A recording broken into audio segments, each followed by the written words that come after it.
Και βέβαια η δικογραφία είναι πάρα πολύ μεγάλη, έχει πάρα πολλές συνομιλίες και έχει πολύ μεγάλο ενδιαφέρον να διακρίνουμε και την πολιτική διαπλοκή και άλλα ζητήματα που έχουν σχέση με την κοινωνία. Να δούμε λοιπόν στην καταγραφή αυτή του υπερικοριού της ΕΕΠ, στην πρώτη κάρτα μας, να δούμε παρακαλώ την πρώτη κάρτα, ώρα 12:44 στις 20 Μαΐου του 2012. Έχει αξία η ημερομηνία.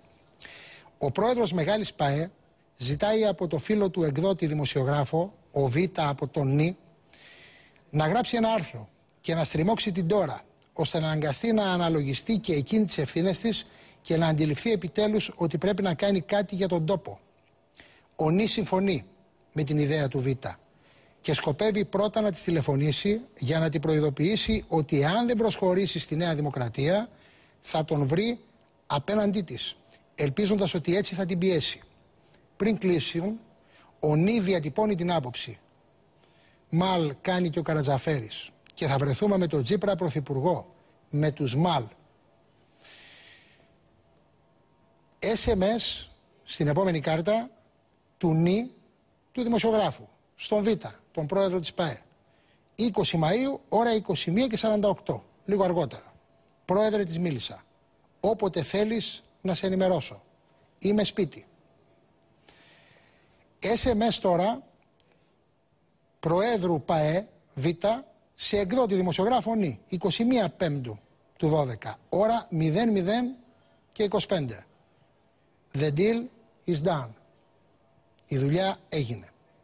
SMS Νι προς Β, 21 Πέμπτου του 12, το πρωί, 6:10. Ωραία. Συνομιλία Προέδρου ΠΑΕ, Β, με άγνωστο Α, 27 Μαΐου του 2012, ώρα 18:06. Ο Α ενημερώνει το Β ότι περιμένει να συναντηθούν με έναν πολιτικό για να τα πούν από κοντά. Ο Β του ζητάει να του πει να μπει στο ψηφοδέλτιο ανεξαρτήτως θέσεως με κύριο σκοπό να βοηθήσει.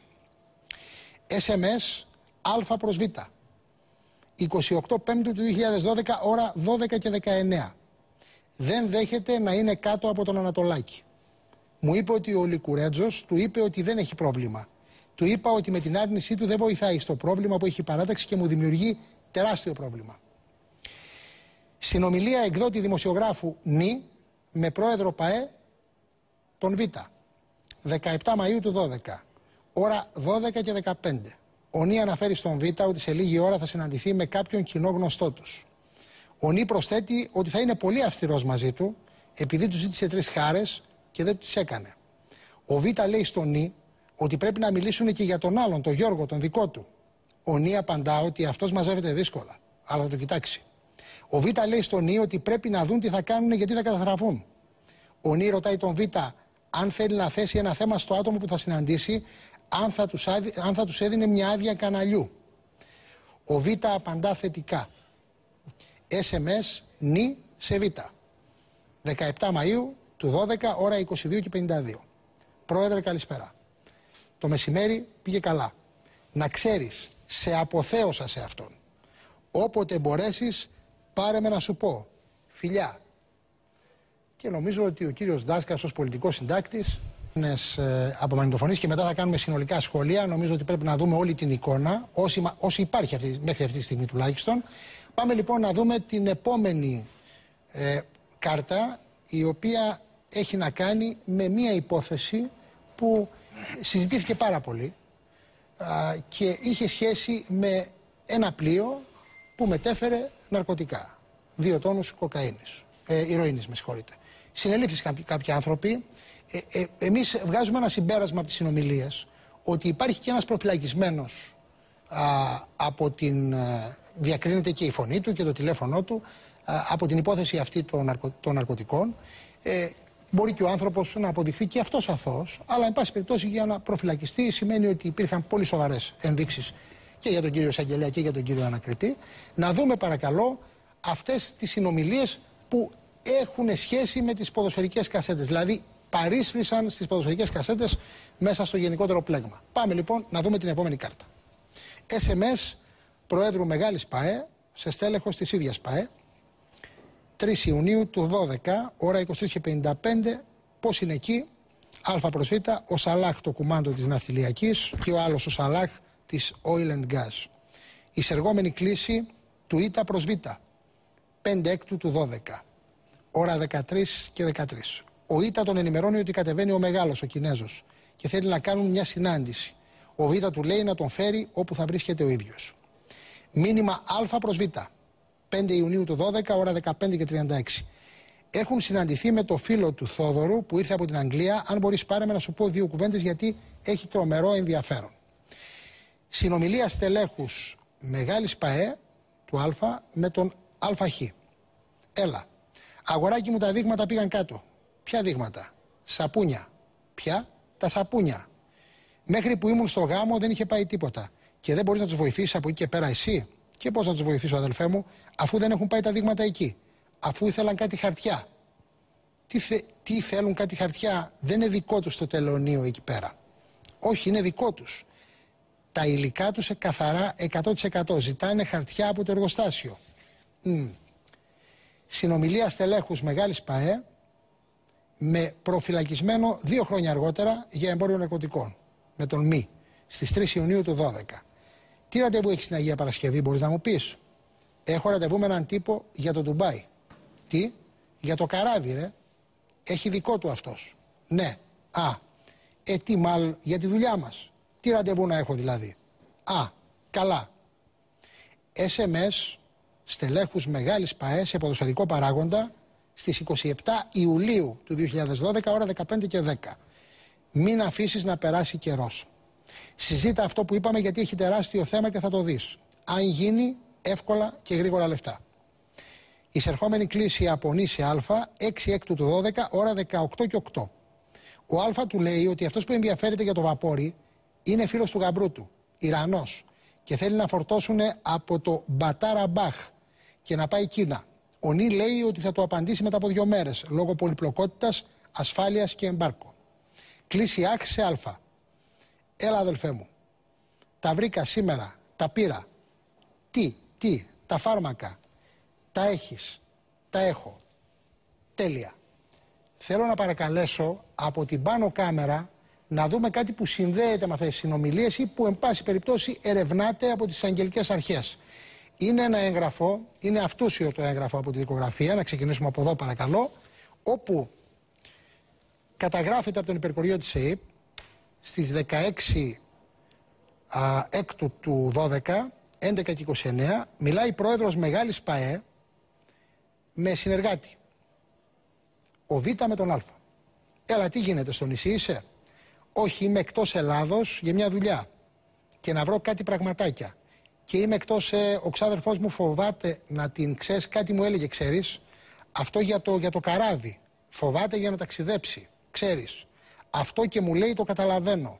Υπάρχει λόγος να γίνει, να έρθει από εκεί να δει το διαβατήριό σου? Όχι, δεν νομίζω, δεν χρειάζεται. Γιατί κάποιος του είπε. Β. Όχι, όταν του είπανε 2 πράγματα, έτσι. Ναι. Αλλά αυτός δεν έχει δώσει καλές εξετάσεις, πες του. Γιατί και την προηγούμενη φορά αυτά που μας έλεγε περί αυτού απλώς φοβάται να τα κάνει. Ναι, κατάλαβα. Οπότε δεν νομίζω, αν τυχόν ξανακάνει μία από τα ίδια και δεν υπάρξει αποτέλεσμα, μην έρθει. Δεν θα υπάρξει καμιά συνέχεια για αυτόν. Ναι, κατάλαβα, απόλυτα. Κατάλαβες τι λέω? Δηλαδή εδώ πέρα, ξέρεις, χρειάζεσαι ορισμένους ανθρώπους όταν έχει φουρτούνα να κατάλαβες. Ναι, βέβαια, είμαι τρομοκρατημένος τώρα με τη φουρτούνα. Φαντάσου το συγκεκριμένο, τον έχεις στα πόδια σου του χρόνου, κατάλαβες? Ναι, βέβαια, θα υπάρχει πρόβλημα, ναι. Ό,τι χειρότερο για όλους αυτό. Οπότε εξήγησε του, στο χέρι του είναι. Οκ, θα τα μεταβιβάζω εγώ, οπότε δεν χρειάζεται. Ναι, δεν χρειάζεται, γιατί φοβάται. Δεν ξέρει τώρα αν είναι από σένα, ας πούμε, το καράβι ή αν είναι από κάπου αλλού και φοβάται. Από μένα, εντάξει, έγινε, έλα, φιλιά. Αυτές είναι οι συνομιλίες, τις μεταδίδουμε με μεγάλη προσοχή, υπάρχουν κι άλλες, πολλές. Νομίζω ότι αυτή η επιλογή έγινε και αμέσως μετά θα ακούσετε ποδοσφαιρικό, ή μάλλον θα δείτε το έγγραφο των συνομιλιών, ποδοσφαιρικό παράγοντα. Η τηλεοπτική δίκη αποκάλυψε μέρος των τηλεφωνικών συνομιλιών που κατέγραψε ο υπερκοριός της ΕΕΠ. Θα δούμε άλλες 2 τηλεφωνικές συνομιλίες. Η μία έχει να κάνει με μια παλαιά υπόθεση του 2011. Έχει ενδιαφέρον να δούμε γιατί ενημερώνεται ο πρόεδρος μιας ΠΑΕ για μια υπόθεση που είχε 187 κακουργηματικά κατηγορούμενους και είχε πριν από περίπου 1,5 χρόνο, πριν από 2 χρόνια, τότε δηλαδή την εποχή που καταγράφονται οι συνομιλίες, έναν ειδικό εφέτη ανακριτή, τον κύριο Καλόφωνο. Για να δούμε παρακαλώ το SMS, το οποίο είναι από τον Α προς τον Β, τον πρόεδρο της Μεγάλης ΠΑΕ. Υπάρχει και το νούμερο του τηλεφώνου του. Στις 31 Μαΐου του 2012, εισερχόμενο: Πρόεδρέ μου, καλημέρα. Μόλις τελείωσα από τον ανακριτή, τον κύριο Καλόφωνο. Αν θέλετε να τα πούμε κάποια στιγμή, στείλτε μου τι ώρα μπορείτε να έρθω στο γραφείο σας. Ευχαριστώ. Και πάμε να δούμε αυτήν την συνομιλία που ίσως είναι η πιο ενδιαφέρουσα ποδοσφαιρικά, τουλάχιστον από αυτό το κομμάτι. Είναι στις 11 Μαΐου του 2012 από μη δημοσιογράφο προς Σίγμα, αντιπρόεδρο Μεγάλης ΠΑΕ. Ο Παναθηναϊκός, είδες, τρίτος πήγε στα play-off. Εγώ τι σου έλεγα, θυμάσαι? Θα βγουνε πέμπτη, λέει ο δημοσιογράφος αυτή, σαν και εμάς. Θυμάσαι τι σου έλεγα για τον Παναθηναϊκό? Φοβάμαι από εδώ και μπρος θα παίξει διαιτησία. Μπορείς να το γράψεις και αυτό. Μέχρι τώρα δεν τους έχει παίξει. Γιατί φοβούνται εμένα, ναι. Έχω βάλει 2 δημοσιογράφους και γράφουν συνέχεια, λέει ο αντιπρόεδρος ΠΑΕ. Καλά, φοβούνται τον Β, άστα αυτά. Γελάει. Τον Β τον ξέρει κανείς το ποδόσφαιρο, ρε? Σίγμα, τον ξέρουνε. Ξέρω εγώ τι να πω. Να σου πω, έχει υπόψη σου, αυτό που έκανα προχθές δεν γίνεται, αφού τους έπιασε τρέλα και τους διαιτητάς. Αφού μου λέει ο Κουκουλάκης, καλά, και εκεί τα βλέπετε όλα. Του λέω, δεν αφήνω τίποτε εγώ απαρατήρητο. Και μπήκα μέσα και του λέω του Λάιτσμαν, έκανες έγκλημα γιατί τον γκολ το δικό μας ήταν 2 μέτρα offside. Ιουγκοσλάβος. Και σκέψου, λέω, αυτό να το έκανες στο πρωτάθλημα. Δεν θα ζούσες από μένα, είπε στο βοηθό διαιτητή ο αντιπρόεδρος. Αυτή είναι η μία συνομιλία. Νομίζω ότι το παζλ το απόψινό κλείνει με μια ένορκη κατάθεση και σε λίγο θα φιλοξενήσουμε και τον πρώην αναπληρωτή πρόεδρο της ΕΠΟ, τον κύριο Χατζιαποστόλου, αλλά και μια παρέμβαση που έχουμε από τον Γενικό Διευθυντή του Πανιωνίου, τον κύριο Σουφλέρη. Πάμε να δούμε την ένορκη κατάθεση του κυρίου Χρήστου Σάβα, πρώην αναπληρωτή πρόεδρο της Κεντρικής Επιτροπής Διαιτησίας και τώρα πρόεδρο της Ένωσης Ποδοσφαιρικών Σωματείων Κοζάνης. Είναι αριστούργημα. Δείτε την. Ένορκη κατάθεση Χρήστου Σάβα, πρώην αναπληρωτή προέδρου και προέδρου ΕΠΣ Κοζάνης και όχι Κιλκής. Δέχτηκα πιέσεις από τον Γιώργο Σαρή να αναιρέσω τις καταγγελίες μου για τους στημένους πίνακες διαιτησίας. Μάλιστα, μου έδωσε έτοιμη δακτυλογραφημένη δήλωση, την οποία προσκομίζω στον κύριο Εισαγγελέα. Στην αρχή θεωρούσα ότι ο Σαρής ήταν θύμα της εγκληματικής ομάδας των παραγόντων της ΕΠΟ και περίμενα και ο ίδιος να επιβεβαιώσει τις καταγγελίες μου. Γρήγορα αντιλήφθηκα ότι και ο Σαρής συμμετείχε στην εγκληματική ομάδα ως ενεργό μέλος και όχι ως απλός θειασότης και παρατηρητής. Στις 9 Μαρτίου 2013, ο Σαρής, με αφορμή το μνημόσυνο του πεθερού του, επισκέφθηκε την Κοζάνη και προσκάλεσε στο γεύμα τον αναπληρωτή πρόεδρο της ΕΠΣ Κοζάνης, τον κύριο Γιώργιο Μαργαρίτη, στον οποίο ανέφερε τα εξής. Όσο είναι πρόεδρος της Ένωσης Κοζάνης ο Σάβας, η Ένωση είναι καταδικασμένη. Δεν πρόκειται να πάρετε μία. Δεν πρόκειται να ξαναπαίξει διαιτητής της Ένωσης και δεν πρόκειται να μπει παρατηρητής αγώνων της Ένωσής σας. Όταν ο κύριος Μαργαρίτης το ρώτησε τι πρέπει να γίνει για να αντιστραφεί το κλίμα, ο Σαρής του απάντησε ότι ή πρέπει να διώξετε το Σάβα από πρόεδρο ή πρέπει ο ίδιος να πάει ξανά στον εισαγγελέα και να πει ότι την ημέρα που έδωσε την κατάθεση ήταν ζαλισμένος. Ο ιατρός πρόεδρος της ΕΠΟ, βάσει της ένορκης κατάθεσης του πρώην αναπληρωτή πρόεδρου της ΚΕΔ, προτείνει να πάει στον εισαγγελέα ο άνθρωπος και να πει ότι ήταν ζαλισμένος. Πού κρύβεται ο κύριος Σαρής που τον έχουμε προσκαλέσει στην εκπομπή για να απαντήσει με επιχειρήματα σε όλα αυτά? Ο κακουργηματικά κατηγορούμενος για το σκάνδαλο των 30 εκατομμυρίων ευρώ για την κάρτα υγείας, πλημεληματικά κατηγορούμενος για παραβίαση της αγγελικής εντολής και ύποπτος για την υπόθεση εγκληματικής οργάνωσης Γεώργιος Σαρής, πρόεδρος της ΕΠΟ, ο οποίος παραμένει στη θέση του. Δεν έχει την παραμικρή ευθυξία. Θεωρεί ότι όλα πάνε καλά γύρω του και γύρω από το ελληνικό ποδόσφαιρο. Αν νιώθει καλά, να μείνει εκεί. Αλλά στον δημόσιο διάλογο κρύβεται. Δεν τολμά να αντιπαρατεθεί με επιχειρήματα. Και μόνο κάνει συνεντεύξεις τύπου, στις οποίες εμφανίζεται μαζί με τον κύριο Ρανιέρη, μεγάλη μορφή, μεγάλη προσωπικότητα ο κύριος Ρανιέρη, και κρύβεται πίσω και από τον προπονητή, λέγοντας, ξέρετε, ρωτήστε με μόνο για την Εθνική Ελλάδος.